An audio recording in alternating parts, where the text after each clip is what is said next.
Chandler Smith delivered one of the most dominant performances of the 2026 NASCAR Craftsman Truck Series season on Saturday, winning the FaithFest 250 at North Wilkesboro Speedway without a hint of late race drama. Driving the front row Motorsports Ford, Smith led the final 105 laps of the 250-lap race, completely controlling the second half of the event from start to finish. The victory marked Smith's second consecutive win at North Wilkesboro, but the two results could not have looked more different. Last year's race ended in confusion after contact between Layne Riggs and Heim on the final lap opened the door for Smith to sneak through for the win. This year offered no such chaos, once Smith exited pit road first to begin the final stage on lap 152. His truck simply disappeared from the rest of the field. By the checkered flag, Smith had built an advantage of 8.479 seconds over his own teammate Layne Riggs in second place. That margin now stands as the largest margin of victory on a short track in Truck Series history. Speaking after climbing out of his truck in the North Carolina heat, Smith described his team's mindset heading into the closing laps: "We're ready to rip. If the Lord wills it, we don't plan on backing down from here going forward. We were just biding our time, keeping the fenders clean, and taking what the No. 38 Ford would give me." While Smith ran away with the win, Riggs once again showed why he continues to lead the Truck Series championship standings. He won Stage 1 of the race and led 25 laps overall. Despite restarting only 8th to begin the final stage, Riggs steadily worked his way back to second place by lap 210. With the race staying green for the final 99 laps, there was no opportunity left for anyone to close the gap Smith had built. Riggs admitted afterward that part of him wanted one more restart. But he was equally relieved the race avoided the type of late chaos that decided last year's event. "Part of me wanted to have a restart. Part of me knew if that happened there was probably going to be some carnage. So I was very happy just finishing the race there, knowing our teammate got the win." Beyond the on-track battle, Saturday's race became a fight against extreme heat. Temperatures inside the trucks climbed throughout the afternoon, forcing drivers to search for any way to stay cool during the run. Riggs called it one of the hottest races of his career, revealing that he used ice bags during nearly every pit stop just to keep functioning behind the wheel. "It was hot today. I ice bagged on every stop. It was probably one of the hottest races I've ever been in. I think we need to add some heat shields to these things. But my mind stayed sharp, and I stayed in the game." Riggs' second-place finish had direct championship implications. It extended his points lead to 59 points over Caden Honeycutt, his closest challenger entering the weekend, who could only manage an 11th-place finish at North Wilkesboro.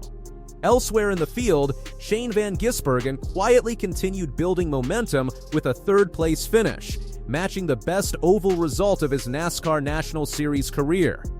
Already established as one of the sport's top road course specialists, Van Gisbergen's North Wilkesboro run showed how quickly he is adapting to traditional short-track racing.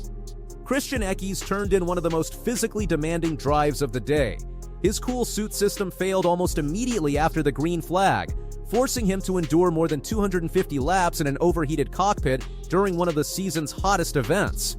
After the race, Eckes needed ice packs, towels, and bottles of water just to recover. Crew Chief Dave Allens revealed the situation was worse than most realized. Alongside the failed cooling system, Eckes was also dealing with heat shield problems and was still racing through a severely sprained left foot suffered weeks earlier. Despite all of it, Eckes climbed from 18th on the starting grid to a 4th-place finish.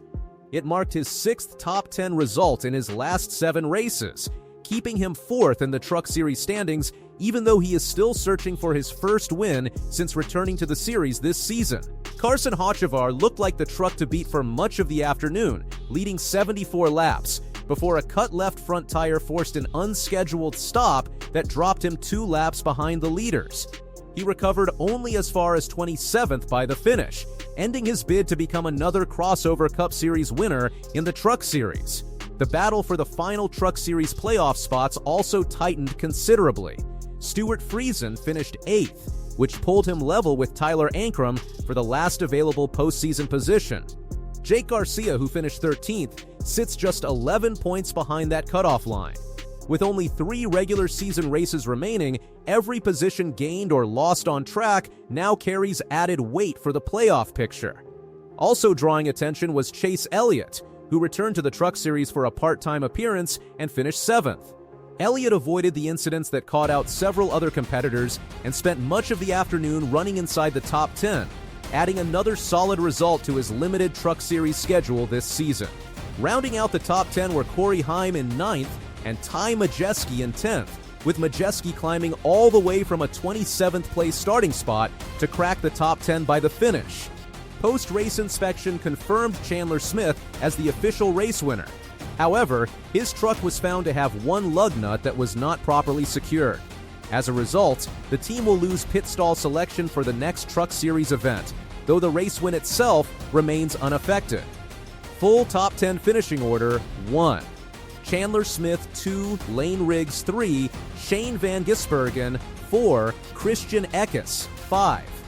Landon Lewis 6, Gio Ruggiero 7, Chase Elliott 8, Stuart Friesen 9, Heim 10, Majeski.